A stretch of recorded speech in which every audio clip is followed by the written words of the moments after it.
So we're going to be talking about current events that specifically affect Canadians or have happened in Canada. As always, we will start off our show with a quick fire segment from the lovely Steph. Thanks, Haley. All right, it's time again for Quick Fire with me, Steph. I'm going to talk about some trending topics in Canada right now.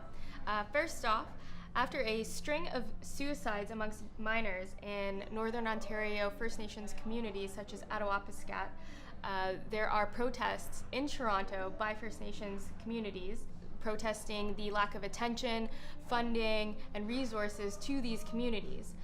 And it's actually pretty interesting because the First Nations communities showed a lot of support during the Black Lives Matter protests, and in return, the Black Lives Matter protesters are showing support to the First Nations communities during this time. Next up, HPV vaccinations are now available for boys. Yay! And last up, Drizzy Drake has released his highly anticipated album cover for Views of the Six. Talking about Drake, and the fact is, like, he, I think, kind of, is a representative or ambassador to Toronto for the rest of the world, I think. Yeah. Are you guys Drake fans? Any thoughts, feelings? He's okay. I don't know. I can't help but have a soft spot in my heart for I him. do too, yeah. As much as I do, like, a part of me does enjoy it, or it's like, 'cause I think we have that Canadian thing where it's like, oh my God, they're from Canada. Did you hear them say Canada on TV? Oh my God, they said Toronto. So we all kind of have that, but what other, like, city has one person who's like, I'm gonna rep this, and it's like, okay, like, it's a little sad. And I seen the cover, and I didn't really like it. Yeah, me neither. It wasn't a flattering angle of the CN Tower. No. It's just okay. the round part, and he's on top. When you and say he's on top, he's sitting on the like on you, the like, you won't even know part. it's him. It's so like the He's person sitting is on so small. Yeah, it's so tiny. So it's a tiny person on the round part, and then it's like a little bit of the actual tower. So you can, enough that you can recognize it. Yeah, as the so fact it's- that CN Tower, yeah. But if you didn't know anything about Toronto, like Yeah, if you didn't you know what the probably CN would. Tower was, you'd be like, cool, he's sitting on top of a like, building? there's some You know? Yeah. It's interesting because we could expand on that kind of kernel of an idea to talk about what's been going on with the First Nations protest and that idea of, still very much seeing a lack of representation. I think what Steph brought up, which was an interesting point, is that you sometimes see a disenfranchised population is protesting. Sometimes it's other disenfranchised communities that actually end up stepping up.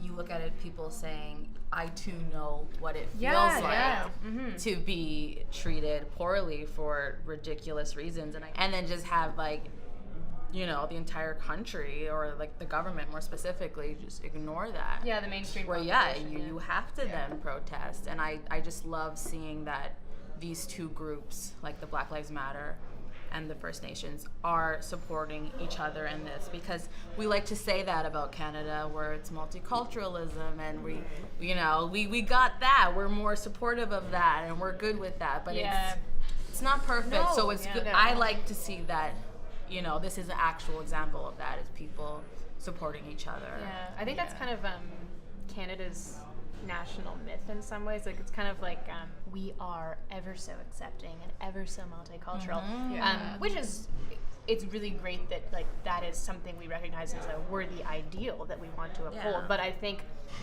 claiming to already have achieved that state is a bit dangerous, because just because we're not as bad as some other places that I'm not going to mention, it doesn't mean we're perfect or that we've solved it, No, we can. So that We that kind shouldn't of, like, be tuck the our we're not as bad problems as away. them guys. Yeah. Like, it's not how it should be. No.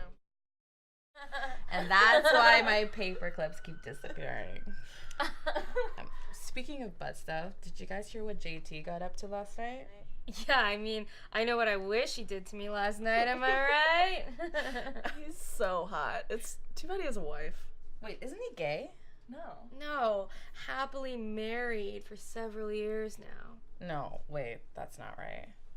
Oh, he is. And he has kids. He's a dad.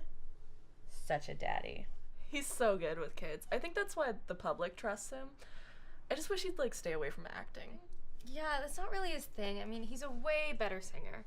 Don't shit on his entire career, guys. It's not really his career. What we're saying is true, though. I don't even care that he's a Scientologist. Wait, what? And how dreamy was he in Friends Saturday with Night Benefits? Fever? Oh, wait. Who the fuck are you guys talking about? We're obviously talking about Justin Timberlake. John Travolta. Okay, wow. What? This is awkward. What? I didn't know Justin Trudeau was an actor. And that wraps up another episode of Shots Fired. You can tune in next week where we're going to tackle a variety of surprising and interesting issues. But for now, I'm Haley. I'm Mary. I'm Silvana. And I'm Steph. And don't forget you can follow us on our various social media. Just take a look at the description below this video. Cheers. Cheers.